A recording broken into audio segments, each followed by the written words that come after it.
Bonjour, chers frères et sœurs, nous sommes au 14e dimanche du temps ordinaire. Les paroles de ce dimanche nous montrent comment trouver Dieu. Dieu qui se fait connaître à travers l'humilité et la simplicité. La première parole que nous allons écouter est tirée du prophète Zacharie. Cette lecture est une prophétie sur la rentrée du Messie à Jérusalem qui s'accomplit entièrement en Jésus-Christ.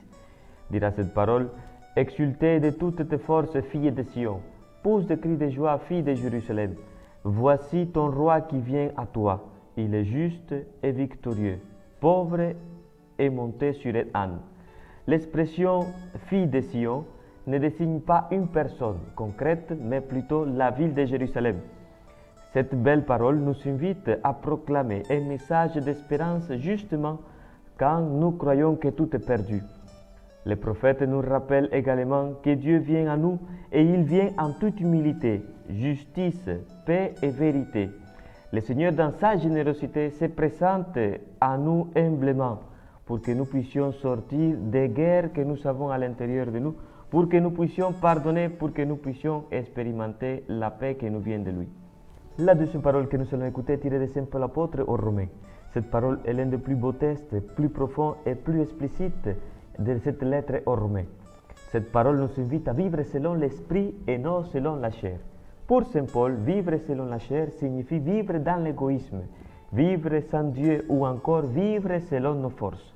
Alors que vivre selon l'esprit, c'est nous laisser conduire par Dieu. Vivre selon l'esprit, c'est aimer. Vivre selon l'esprit, c'est servir les autres.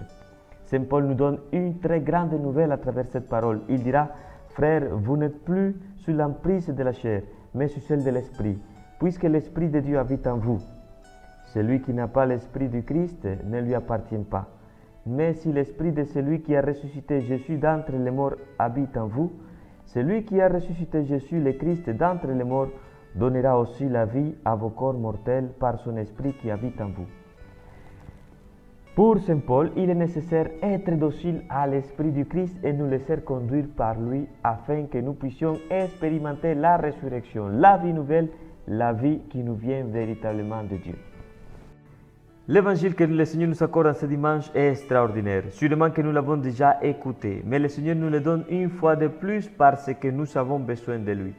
Aujourd'hui, cet évangile nous montre un Jésus qui prie et qui nous révèle le contenu d'une telle prière. De plus, le Seigneur nous présente non seulement le chemin du vrai bonheur, mais encore le Seigneur vient faire une alliance avec nous. Il veut que nous rentrions dans son mystère, mystère qui se révèle au tout petit, au simple. Quel est ce mystère? C'est le mystère de l'incarnation du Fils unique de Dieu. L'homme, il a toujours voulu être comme Dieu. Et dans ce mystère, nous voyons tout le contraire. C'est Dieu qui s'est fait homme afin que l'homme soit sauvé par Dieu. C'est pourquoi le Christ passe de ce dialogue avec le Père à nous qui sommes fatigués, tristes et qui avons besoin de rédemption. Dira cet évangile: prenez sur vous mon joug, devenez mes disciples, car je suis doux et humble de cœur, et vous trouverez le repos pour votre âme.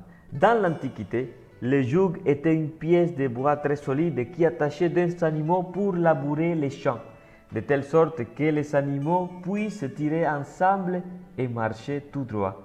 Si jamais un animal arrêtait de tirer, alors tout devenait très compliqué, tout devenait très difficile. On devait pratiquement arrêter le travail, parce qu'un animal ne pouvait pas continuer aussi tout seul. Et le Seigneur, à travers cette parole, nous invite à prendre son joug, nous invite à nous appuyer sur lui, car sans lui, nous ne pouvons pas continuer. Sans lui, nous ne pouvons pas aimer. Sans lui, nous ne pouvons pas sortir de nos péchés. Au contraire, on se fatigue terriblement. Je ne sais pas si aujourd'hui tu te trouves fatigué, triste, dans l'angoisse, plein de souffrance. Si tu vis une situation que tu ne comprends pas. Si c'est le cas, alors cette parole, elle est pour toi. Il est nécessaire de se demander qu'est-ce qui te fatigue. Pourquoi es-tu triste? C'est le manque d'argent, ton patron au travail, la maladie de tes enfants ou de tes parents. Qu'est-ce qui te fatigue aujourd'hui? On pourrait se poser toutes ces questions et trouver des réponses superficielles. Croire que ce sont les autres qui nous fatiguent. Non, frères et sœurs. Une chose nous fatigue. C'est le fait de ne pas aimer. C'est le fait de vivre dans les péchés. C'est le fait de vivre pour nous-mêmes. Le fait de vivre dans l'orgueil et dans l'égoïsme.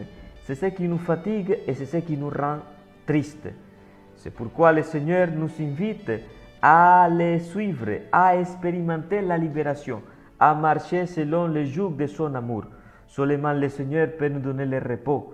Cette parole nous invite à nous attacher au Christ, à sa loi d'amour. Dira Ben Sirac le sage, tu trouveras en la pratique de la loi le repos. Elle se changera pour toi en joie.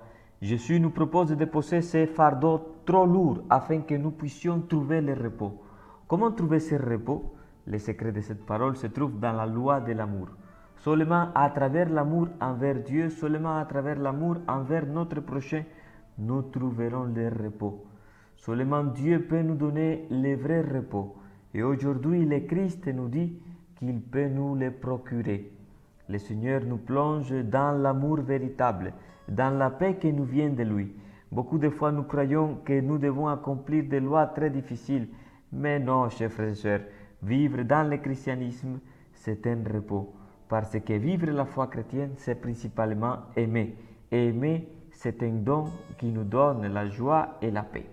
Nous ne pouvons pas continuer à croire que le chemin spirituel, c'est pour devenir plus fort, plus sage, plus capable. Le christianisme, en réalité, nous aide à devenir plus simple, plus humble, plus petit, plus disponible à faire la volonté de Dieu. Le chemin spirituel n'est pas un chemin d'acquisition, mais plutôt un chemin d'expoliation, un chemin de purification.